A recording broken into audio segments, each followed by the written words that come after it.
Hey, yeah. Woo! All right. Sorry about the lateness. I was woefully, woefully unprepared. But enough of that rigmarole. We're going to get going. I am really excited about this show. This is a creator whom I've been watching and following ever since I saw his current campaign. And the book he's got out right now just stopped me dead in my tracks.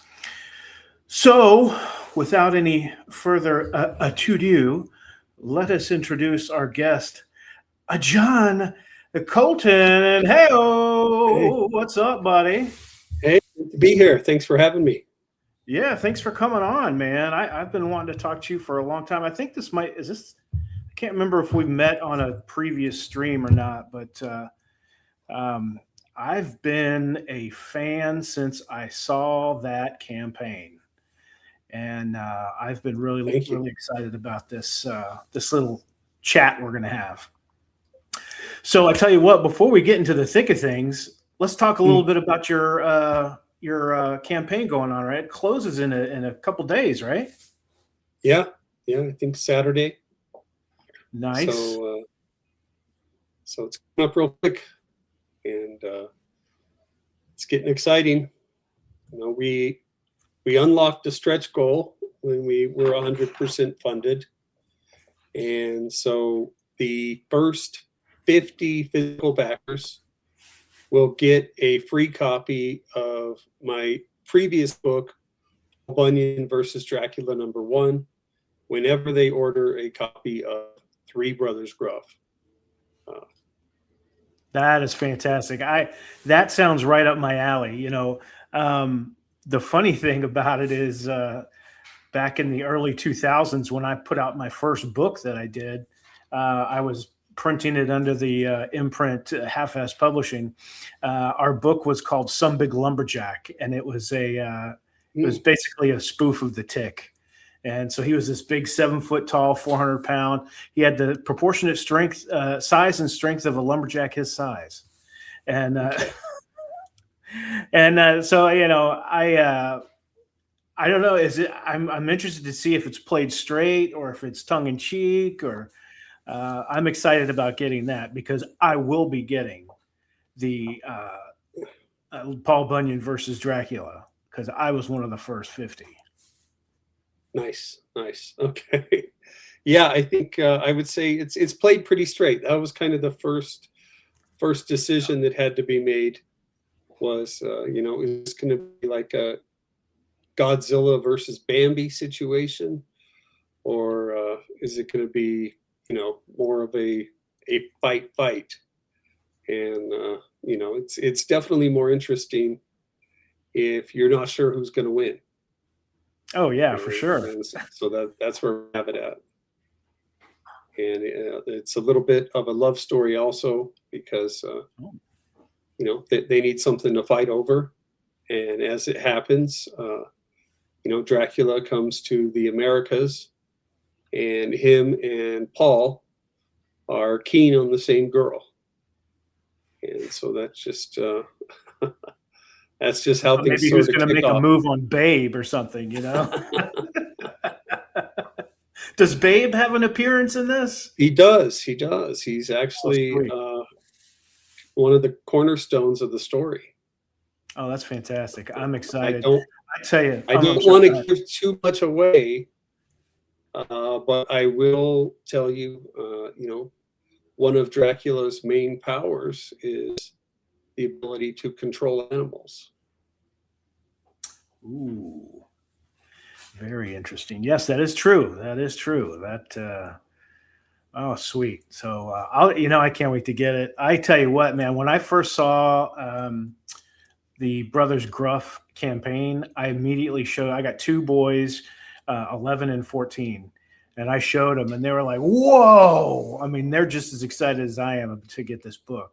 Nice. But so this, this show, I'm trying to do something a little different. So it's not so much a promo show, but I do, want to talk about what's going on. Especially, I tell you what's been awesome, man, is you have really been making the rounds here, like in the last like 3 weeks. I keep seeing you posting, "Hey, I'm on this show. I'm on this show. I'm on this show." I mean, that is just super, man. It's Thank really you. great. And then when I saw you on, was it Katie did? You were Yeah. on Katie did's channel. Like, dude, that was fantastic. I was through the over the moon seeing you there. So I just am so happy to see this the success of this campaign, and I am very happy for you. And it's got to be exciting. Yeah. Yeah. And Katie did was great. And Clippo was great. That was a great show to be on. And, they've all kind of been a lot of fun. Oh yeah, they're definitely a fun bunch. Just her and the Clippa, and then of course the Comicsgate Commando guys. Those are all great guys as And I well. got to go on Comicsgate Commandos, and that was also a lot of fun. That was a great group, great conversation also. So let's get into a few things. One thing that's always interested me is, how did this all start for you? And I don't just mean, the Brothers Gruff or anything like that, but just in general, like why comics? How about we start there? Well, I mean, I've always read comics pretty much my whole life, and always had that love affair with comic books. I think maybe there was a brief period in college where I was so broke. So right. Some months all I could afford to buy was Wizard magazine, just to kind of keep up with what was going on, but not really. And I think comics are the greatest storytelling medium that exists, and I think they're better than the novel because you have pictures. Right. And we've all read that book, that this book could have used some pictures. The first thing that comes to mind when I say that is half of the things written by Tom Clancy. I think they're like, I'm recalling there's like one book where he spends like 12 or 14 pages describing the inside of a submarine. And it's like, it should have been a picture, and with comics, you get to do that. And so I think that's just the thing right there, the love of story. Right. Yeah. Like,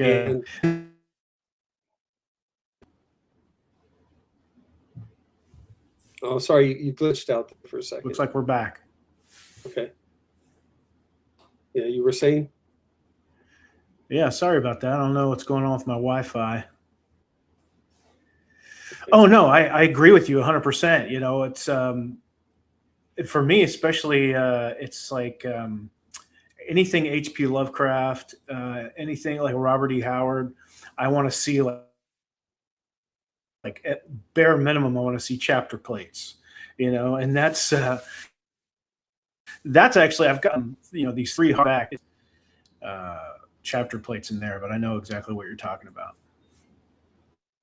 Yeah, I think the big conversion point for me, and you might have heard this story before, but when I was 13 to 14 years old, my dad was away for the first Iraq War, and I wrote him a letter, and I drew a picture of Captain America, which was, at that point, best picture I'd ever drawn. I sent it to my dad to help, encourage him and lift his spirits. And then, unbeknownst to me, my dad mailed that picture to Marvel Comics, addressed to Stan Lee. So one day, I'm coming home from school with my friend, and we open the mailbox, and there's a letter there to me from Stan Lee. Oh, And wow. I open it up, and it's got my drawing of Captain America in it. And it says, "To Jolly Jonathan, keep up the great work, great drawing, Excelsior, Stanley." And Wow. yeah, me and my friend Scott were dancing around the garage for an hour. Like, I bet, man. Jeez, how could you sleep that night? That's yeah. awesome, man. So you started drawing pretty early then, yeah? Oh yeah, yeah. I think I a lot of it was copying comic books as soon as I could. I think what comes to mind is there was a one that Snake cut at one point. I just felt like I had to copy this because it was so cool, and and just spent hours recreating this cover, Oh, and wow. and then later went to art school, became a illustrator, did commercial art, commercial illustrations, some children's books, and storyboards, advertising work, and then went into one of the local police departments, first as a records clerk, and then a few different jobs, and ultimately was the department police sketch and forensic artist, and then moved from the San Francisco Bay Area to Utah about 6-7 years ago, and I have been an art teacher ever since. But always had that itch to make comics and to tell my stories. Right on, man. So what kind of books were you into? What were kind of were there? Can you pinpoint some that were kind of your big influences? Uh, so you mean comic books? Yes, yes. Yeah, yeah. I think it's nothing really different. I think than most people. I remember kind of at some point one of my friends was like, you haven't read The Dark Knight Returns. You got to get Mm, that. mhm. And so then that permeates in your brain. And then someone was like, "Oh, you haven't read Watchmen? You need to read Watchmen." And what was really great was at that point, they didn't have Watchmen trade paperbacks everywhere like they do now. Right. So I had to hunt down the back issues, and kind of got to read 1 through 12, maybe 1 2 a week, and then make my way through that book over the course of a month or two, and and that was really neat when it's kind of rock and roll. You're reading something that maybe you shouldn't be reading, like, oh, this is a little bit edgy, and Yeah. I think I was in like ninth or 10th grade, and but you just kind of get hooked there. And then I remember when Sin City came out, and that was another one where it's like, oh, I'm getting every one of these, you know. Right. Yeah, for me it was GI Joe. So GI Joe was my big entry point Oh into yeah, comics, yeah. and, Well, if I go and all the way back, yeah, GI Joe, Masters of the Universe, Top Dog, Planet Terry, Peter Porker, Spider Ham. Those were my first books. And I think the thing that was so great about the GI Joe comic book was, again, that kind of that element where this was something different than the cartoon, because they're yes. shooting bullets, not lasers. Hmm. It definitely had more of a mature vibe to it. Absolutely. Yeah. And I fell in love with those covers. Like, I thought those covers were incredible.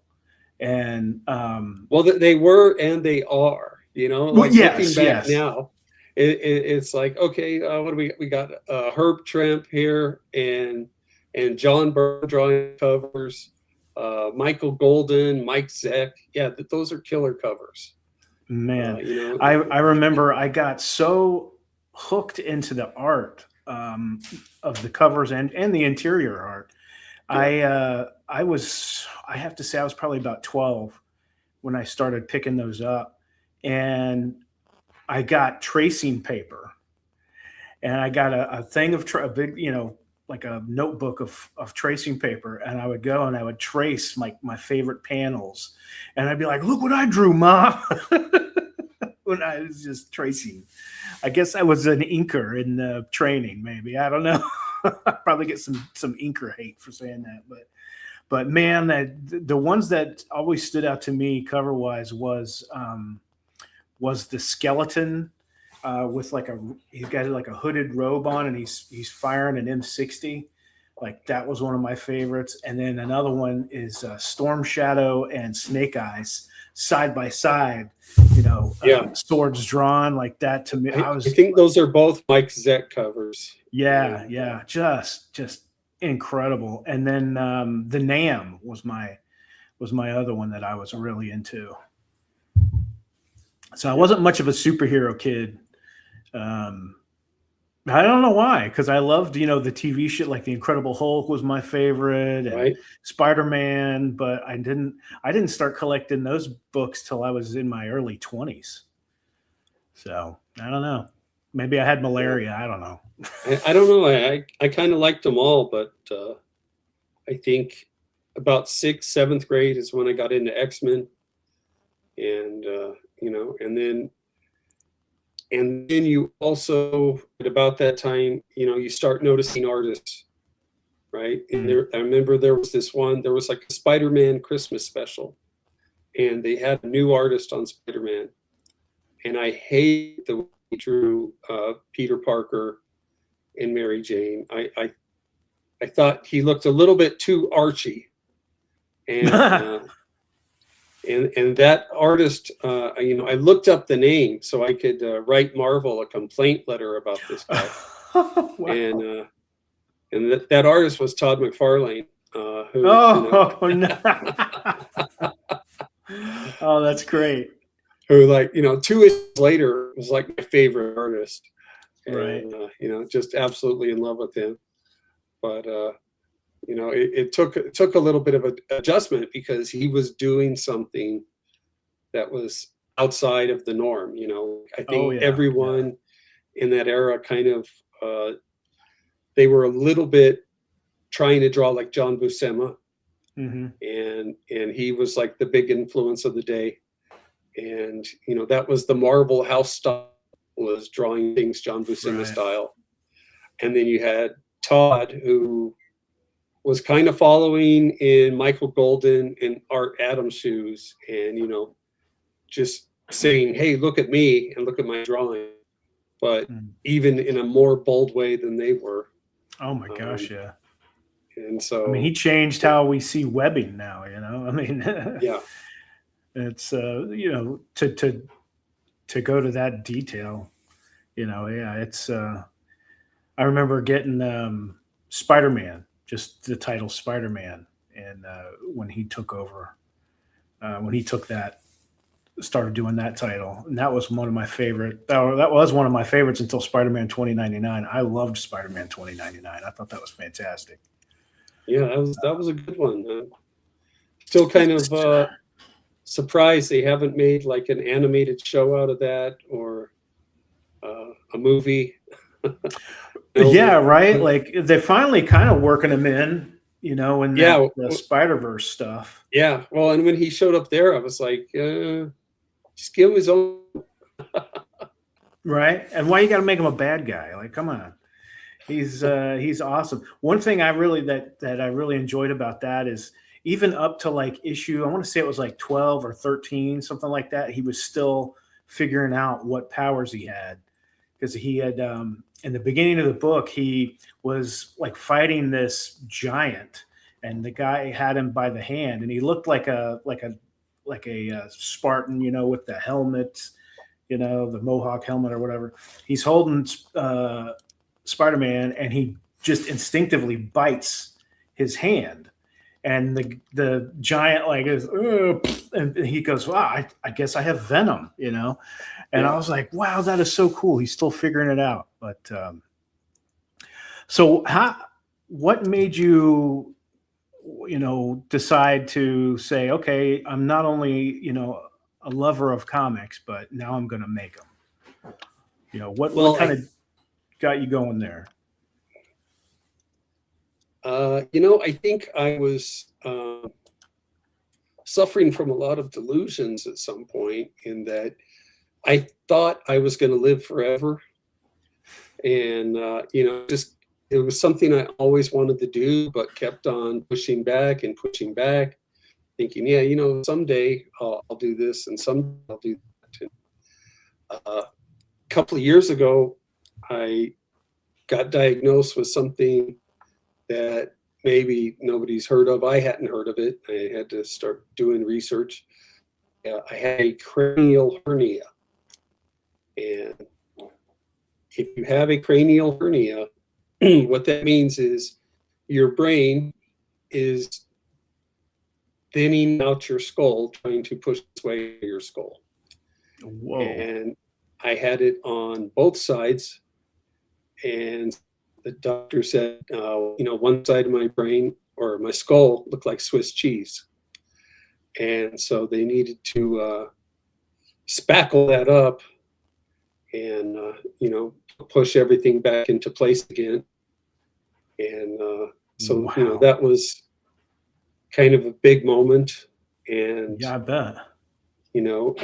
When the surgery was done, I looked like the like the strong guy from Goonies. Like my head was so swollen, and this side, I think, was pushed out about 3 or 4 inches, which dragged my eye. My ear was turned completely sideways under Wow. the swollenness of my head.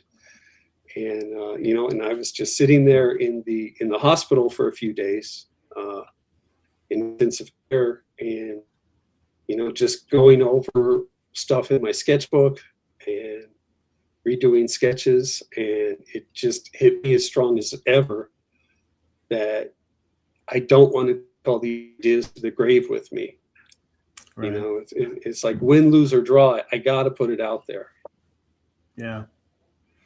Yeah, I get that. I don't have anything like what you've had to go through, but I've definitely had the same kind of realization. Yeah. And I had a pretty big gap in between my first, go at comics. Like I said, early 2000s. I think we stopped around 2007, somewhere like there, and picking it up now. I kind of was like, good Lord, I'm 52. Both my parents passed away in their early 60s. I'm like, I need to get busy. So yeah, I totally get where that's coming from. But Yeah. you chose comics. Yeah. And comics chose me. Yeah, there you go. I just think it's, like I said, I think it's the greatest storytelling medium that exists. Like the problem with books need pictures, and the problem with movies is, there's 1,000 cooks in the pie. Mm. And Yeah. with comics, if the story's bad, you know who to blame. The writer's name is right there. If the Right. art's bad, you know who to blame. The artist's name is right there. But if they're both good and they have that synergy going, they can make something really special that can, take you to another dimension, and get you lost in that story. Yeah, there really is nothing like it. And I like going through and reading and then just looking at a page. Just looking at a page, and I'm not necessarily, excuse me, I'm not necessarily reading, but I'm just soaking everything in. And you have certain artists who will put a whole lot into a panel, things like that. So I just want to take it all in and just there's more there. A lot of times you can find more to the story in the art than by the words. And a perfect example of that is there's a book that I backed called "The Savage Seed," and it has no words at all. It's a comic, and it's panels and everything, but no words. It's all art, and the way it's done, you know exactly what's going on. I mean, it's a perfect example of storytelling through the artwork rather than a script or dialogue. So, but that's me. Yeah, I mean, and that's that's kind of the fun, I think, of comic books. On X, someone asked, like, if you if you read if you were going to recommend someone only could read 3 comics, what would they be? And my thoughts were, I would recommend Calvin and Hobbes, Batman Year One, and Mouse, just so that they could get an idea of what's capable of being Right. done with comics. For sure. Let's take a look at some of the chat here. We've got Scribe Comics. If you like Watchmen, read Squadron Supreme 85. It's Marvel's better version. All right, duly noted. Yeah. I'm looking at that right now. Let's see. It got me curious. Fred Satterfield. Whoa, glad you made it through, Jonathan. Yeah, probably talking about that what is the sloth period you went through there. Yeah. Then he goes on to say, good point about all the cooks in the pie. Yeah, absolutely.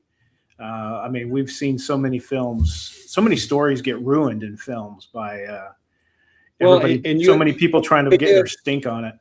You have no idea whose fault it is. Like, is it the writer? Is it the director? Is it the actor? Is it the producer notes? It's like, oh, that was almost good. Yeah. Well, I'll tell you one thing I'm curious about is how do you get an idea for a story? So, like the Brothers Gruff or Paul Bunyan versus Dracula. How does that come to you? Is it, just speaking for myself, I read a lot of history books, so I get a lot of my inspiration from history. Or sometimes it'll be something, I'm watching on TV or something, and I'll kind of put a twist to something, be like, oh, that would be pretty cool. What about you? How does that work for you?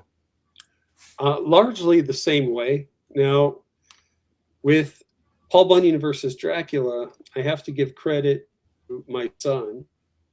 We were watching a documentary about the history of movie monsters, and they were featuring all the classic movie monsters: the Invisible Man, Dr. Jekyll and Mr. Hyde, Dracula, King Kong, Frankenstein, The Bride of Frankenstein. And I turned to my son and I said, hey, these are pretty cool, aren't they?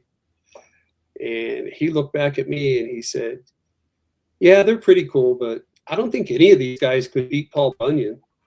And oh, from the mouths of babes, huh? And I was like, yeah, you got a point there, and maybe a good idea. And so I was like, that sounds like it should be a comic book. And heck so yeah! I started Googling it, and thinking someone has to have already done this for sure. And I found out nobody had, so I was like, okay, well, I guess that's my next job, making sure that comes to life.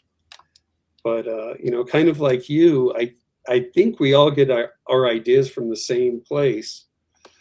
And that is asking the 2-word question, what if? Yes. To make another Marvel Comics reference. And, I was talking to or telling the story to my girls as a bedtime story at night, 3 Brothers Gruff, and I had done it over and over again. And I was always, acting out all the voices and characters, making the clip clop sounds on the bridge. And I started thinking, I want to make this entertaining for myself. So what if I changed it up, and what if instead of goats, they were satyrs? And what if instead of happenstance, they met this troll because they were troll hunters? And, well, gee, what if they were paid to do that? What if it was their job? And what kind of adventures might they have? And then, that just kind of turned itself into a whole script. And then we got to work on the comic. So when you kind of started putting all that together, all these different aspects, right? And do you just set aside time to like, okay, now I'm going to write, or do you go with it? Do you use an outline? Do you draw first and kind of figure out the story as you go that way? How does that for work? me, it always starts with the sketchbook and the characters. And then from there, it's an outline. And then you have to make the time and just, keep consistently writing at something. Because it's been my experience, you're really not writing until your fifth or sixth draft. Right. That's where the work starts. And you try to get through the first draft as quickly as possible, just so I can have something finished. Right. And and a lot of times I'll just write it in like screenplay format, so that it's just dialogue, and then quick description. But then when you go to make it a comic book, you need it very specifically, especially if you're collaborating with another artist, like I did on Three Brothers Grove. You have to very specifically, say what's happening.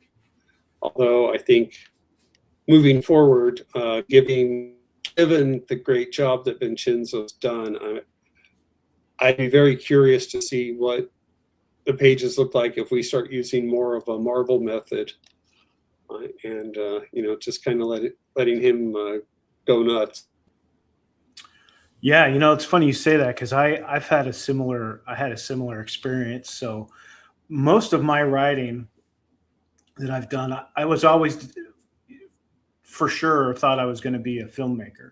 So everything I wrote was in a script, screenplay format. And I did the same with Nostradamus Effect, right? But then as I started working with Carlos Granda, he did the pencils and inks. I've kind of I started thinking like, because he did such an amazing job on the 5 preview pages he did for me. And I started thinking the same thing, like maybe I need to kind of step back, because I did that with the covers. I said, here's the material, here's kind of a synopsis of what's going on. Do what you want to do. Go nuts. And I did that with our Sangre de Cristo cover that I've posted a couple times with Neil McGregor. But yeah, I found that they'll stretch themselves and really produce their best work. But so I'm thinking about doing the same thing, like not being so like panel this panel, this panel, this panel, this panel. Just say maybe like, okay, here's this page, and this is everything that's going on. It's a little hard for me to do that, but I think because I'm an artist, so I always thinking visually and Sure. thinking about like, oh, here's your establishing shot, and here's this, here's that, and but yeah, I think we'll see. I would like to experiment with that moving forward and seeing what comes out of it, because he's basically on everything surpassed my expectations. And it is a beautiful looking book. Absolutely. He's turning in pages, and I'm just telling him like, wow, okay, this looks better than I imagined, and you're making me look like a good writer, so I appreciate that. It's a great feeling, isn't it? Yeah, it's the magic of comic books, Absolutely. Um, what's been the biggest challenge for you? You think during all this, just or just making comics in general? What's been the biggest challenge? I think for me, it's been impatience, because Mhm. like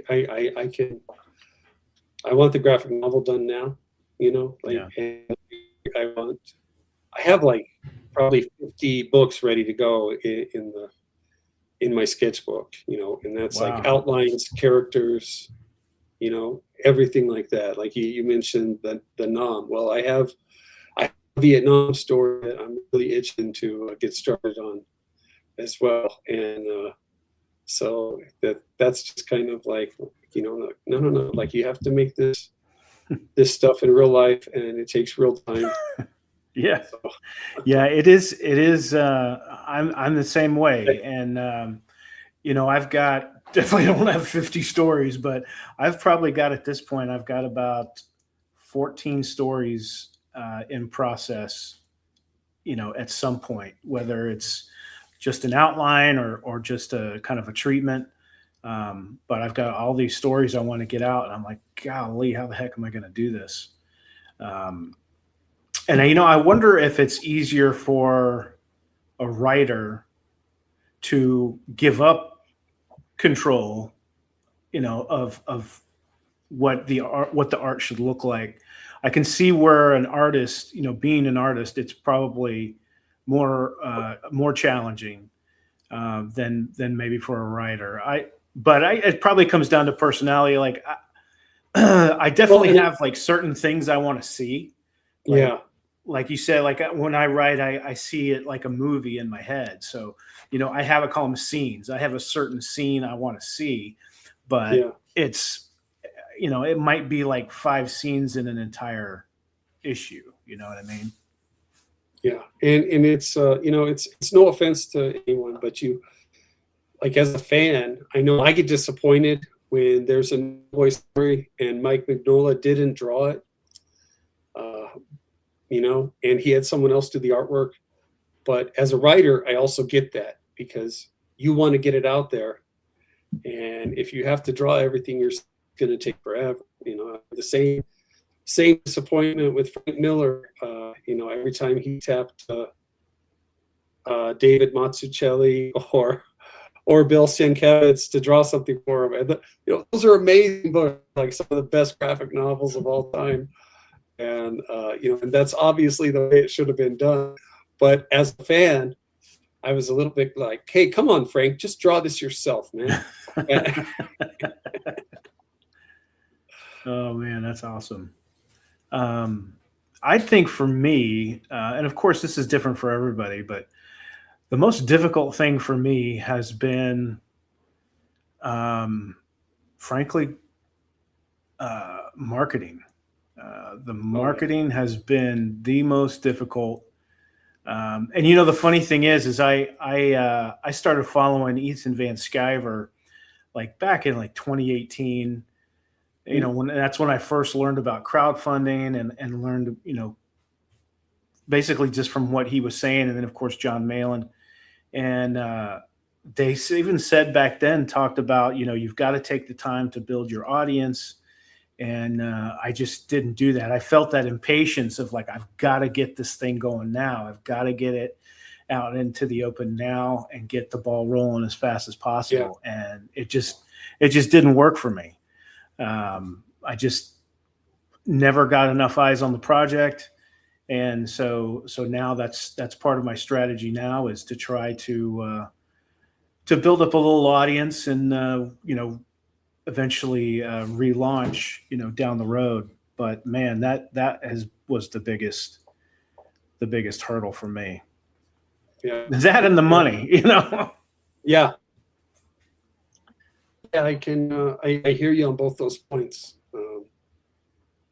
But I think you just keep moving forward and doing what you got to do to get your story out there, and it's all experience point and learning along the way.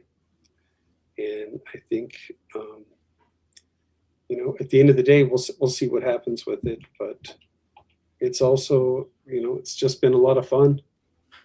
And at the end of the day, whether all my wildest dreams come true or not, Dad will have a book on the shelf. Right It on. was something he did. Absolutely. Do you plan on selling to retailers? Potentially, yeah. Yeah, I mean, whatever you got to do to build an audience. I'm not sure that's the best way to go about it. I've been, like you mentioned, Ethan Van Sciver. I think there's been a lot of talk about the Odyssey and Helen of Troy. Well, Ethan Van Sciver is the face that launched 1,000 comic books. Right. Because once he kind of really showed the power of crowdfunding, and having multiple campaigns with I think over $800,000 worth of support and sales. Like, I think a lot of people took a look at that and were like, "Hey, I want to do that." And Eric July came, shortly after, and even Mark Miller. I think he did what Ethan Van Sciver and Eric July were doing, and he was like, "Hey, if these guys are doing that, I'm going to do even better with my books." But I think it's not as easy as they make it look. Oh yeah. And getting followers on YouTube or whatever is its own animal, and it's a lot of work. And, yeah, that's a fact. So I think what Ethan has done, it took him years of building up his YouTube channel, and getting to that point where he had an audience that was ready to participate. Yeah, for sure. And that followed years and decades of building up fans through Marvel and DC. Mm-hmm. So, very true. Let's take a look at some of the chat here. Congratulations on your Three Brothers Gruff campaign. Yes, indeed. Yeah, thank you very much, Fred. Thank you, Fred. Thank you, Fred. Yeah. Subjugate Comics. Hail, brother. Thank you. And then we've got Fred again. Chris, speaking of marketing, what's next for Nostradamus? A title change. Changing the title. I'm ditching the Nostradamus effect and changing it to The Prophet's Plague. And kind of restructured the story a bit. I do plan on relaunching, but it's probably going to be minimum 6 months, if not closer to a year, before relaunching again. I've got to commission some more pages. I've got some character. One thing that was told to me as a suggestion on how to improve was, have more information about the characters.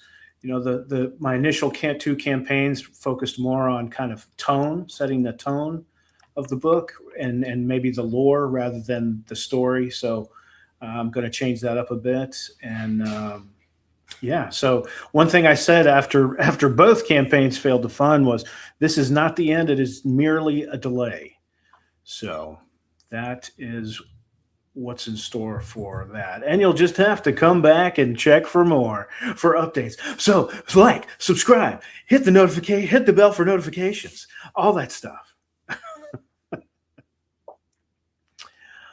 Well, so how's I think the community, if the I guess influencers, I guess I'd say, within the community here, if they like your product, and I think they do a good job of helping you out, like the Comicsgate Commandos, Patrick and Frederick and Carbon Heart and all those guys.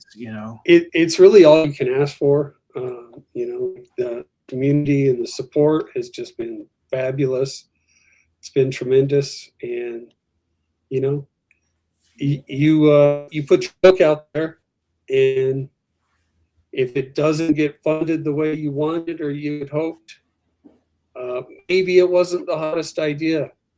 And so, you know, like sometimes you have to go back to the drawing board. But Absolutely. you know, luckily we've got fully funded. We're going to have enough money Yes. to cover the rest of the coloring and lettering and printing and shipping, and probably getting some extra copies out there, like you said, for retailers and for Comic Cons. And then hopefully that will also fund issue number 2. Sweet. I was actually going to ask if this is a one shot or if this is This going to is be a issue 1 series. of 5. Okay, One so of a little 5. mini series. Yeah, it's a mini series, but books 2, 3, 4, and 5 are all going to be hopefully double the page count of issue 1. And so the graphic novel is going to be over 200 pages. I have the outline for the second graphic novel, and if there's enough interest, like I said, this is a 7 graphic novel story. Wow. I think I read a lot of fantasy. I'd never written it, and I had been told that fantasy is sometimes a trap for a writer, because you start world building and you start, creating characters and backstories, and then the next thing you know, you have a 1,000-page book, and that's kind of been my experience. And, but I think that goes to maybe what the books that I was reading. I read every single Conan I could get my hands on, and then basically pretty much everything written by Piers Anthony. He wrote a series, Xanth, which was a fantasy series, and I think that had 24 books in it. Wow. And but again, that's the fantasy trap. Right. And so if there's enough interest, like we might have to go through the whole trap. Do it. It's a trap. Yeah, man. That's I think you can fall. I think period pieces can fall into that as well. Like I saw the Master and Commander movie. I don't know if you ever saw that with Russell Crowe. I loved that movie so much. I read the book, read the series, and it's something like 10 or 15 books by Patrick O'Brien. Those were great. Yeah, I think there's a lot of people upset that wasn't at least a trilogy in movies. And yeah, this guy right here. So, is there any So we've talked about the Brothers Gruff. We've talked about Paul Bunyan and Dracula. Are those your two? The two you've done? Do you have any other books under your belt? Yeah, those are the two that are keeping me busy right now. And like I said, they're both 1 of 5. So we should nice. But I gotta finish these up. I was just talking with my artist on Paul Bunyan versus Dracula today, and we're at work on issue 2, and kind of having a lot of fun there. And I'm actually inking the second book, as well as doing a cover again, and also I'm still thinking about everything going on in Brothers Gruff, right, and this Vietnam book I want to do, but well, I'm there for that for sure, man. but I got to have to put that on the back burner for a minute. So right, yeah. Let me ask you this. So you said you did the inking for Paul Bunyan Dracula. what made you decide to not do the interiors for the Brothers Gruff? Well, I was thinking I would, but once I got in contact with Vincenzo and he started showing me his art, I was like, well, this guy draws better than me. So, I'd be a madman to turn him away. I saw some of the work that he had done on some historical comics, and I noticed that he was really good at drawing horses and swords and scabbards and stuff. And so I contacted him. I said, hey, I got this script I think you might be interested in. Have you ever thought about doing fantasy or wanted to do a fantasy book? And he read the whole script and then responded with drawings. And so he'd already started working on the project before we'd even started discussing terms. So it was like, whoa, I got a big one here. So, and I was looking at his drawings and I'm like, well, okay, these are amazing and incredible. Yeah, I have to work with this guy now. And let me send you a contract and let's get started. And that was basically how that went. And then, like I said, every time he sent me pages, it was more than I was expecting. Wow. That's a great validation too, when he sends you that work before anything had even really been finalized. I don't, it was one of the things that surprised me when I started trying writing, was just that feeling when you're sitting in front of the keyboard and you're just throwing your ideas down, and and you have your moments of flow where you're just like playing with toys and ideas are coming and everything's coming out great, but then you pause and you have that moment of doubt and you're like, is this really stupid?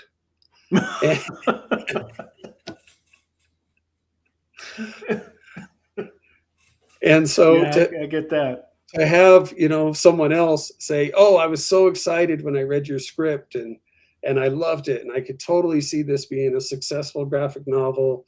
And Vincenzo's like, yeah, this could be a great movie and a great animated series and great video games. And I'm just like, whoa, let's just make the comic book first. Oh man, but it's really gratifying when someone else is breathing life into it and some enthusiasm. Right. Yeah, when they're as excited as you are, it really blows you away. Well, John, I think that's going to about wrap us up here. We're about at the 1 hour mark. Is there anything you want to add here before we sign off? Well, is there any way we could maybe play the trailer? Yeah, let me get... I can shoot you the link in the private chat. Okay. If that'll make it easier for you. If I can figure out how to get to the private chat here. I'm a bit of a boomer still when it comes to this StreamYard stuff. Oh, there we go. Yeah. So let me switch my channel here. We've actually had 2 trailers or 3 trailers, and one of them was in black and white because when people were first looking at the artwork, there were some people DMing me saying that it was AI. So then I kind of made an effort to show all the pencils and inks as much as possible. And so we had a black and white trailer, but then people were asking, well, is this book just in black and white?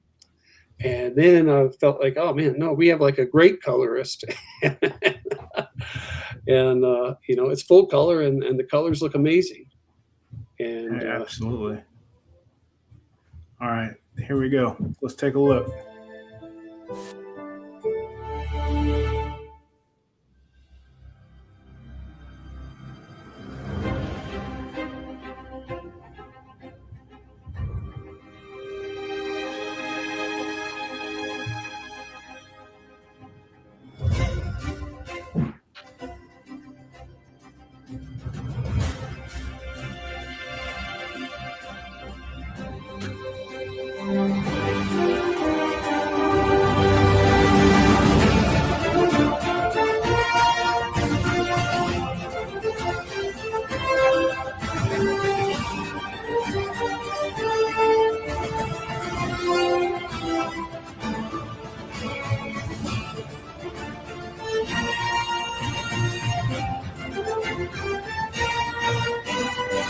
Whoops.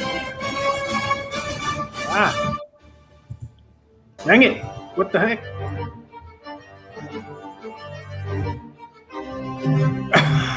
I'm sorry, man. I don't know what the heck I did. I think that covered it. And I'm so sorry. I'm so sorry. I'm such a boomer. yeah, What the heck? it's cool. You can make it up by playing the second trailer. All right. So that's on the private chat. All right. And this one has a slight nod, a wink and a nod to Conan the Barbarian.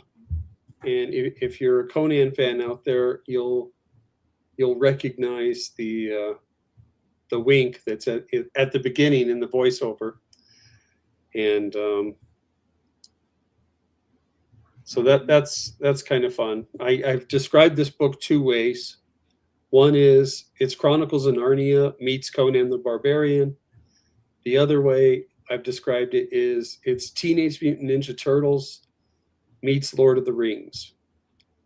And that's because, you know, it's kind of about brotherhood and guys who are good with weapons, but they're also on a fantasy quest.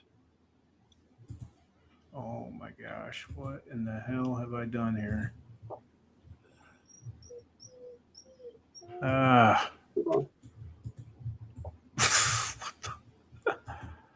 Oh, what? Now what happened? Jeez.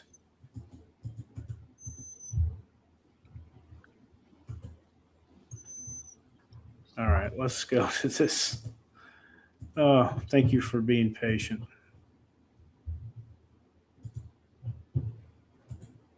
Is that got it? Yeah. Just make sure the sound is up. When the bridges spanned forgotten rivers and the rise of petty kings in shadowed halls, there was an age undreamed of. And unto this age came three brothers, the gruff, mighty satyrs, troll hunters renowned across the wilds, destined to face the foulest beasts and unravel treachery in gilded courts. It is I, their chronicler, who alone can tell thee of their saga. Let me tell you of the days of high adventure.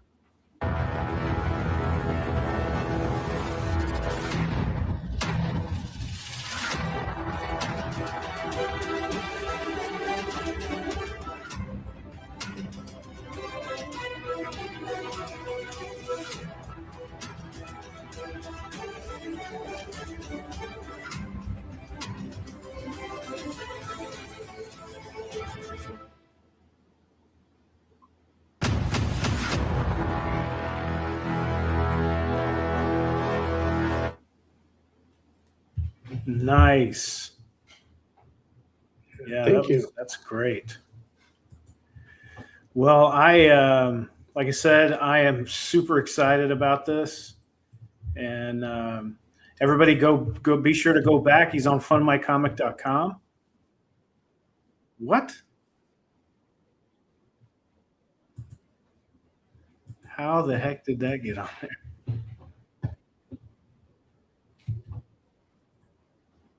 Where is this? Do you hear that? Nope. Okay. All right, man. Well, John. Yeah. I think that's going to do it for tonight. Sorry right. about my boomer technical difficulties, but I really appreciate you coming on. I had a great time chatting with you. Yeah, likewise. Thanks for having me everybody, on. Go back, Three Brothers Gruff. It's closing out Saturday, you said? Yeah, that'll be I think at midnight. All right, fantastic. Well, we'll see you next time. Everybody have a good evening. Yeah, have a good one. Thank you.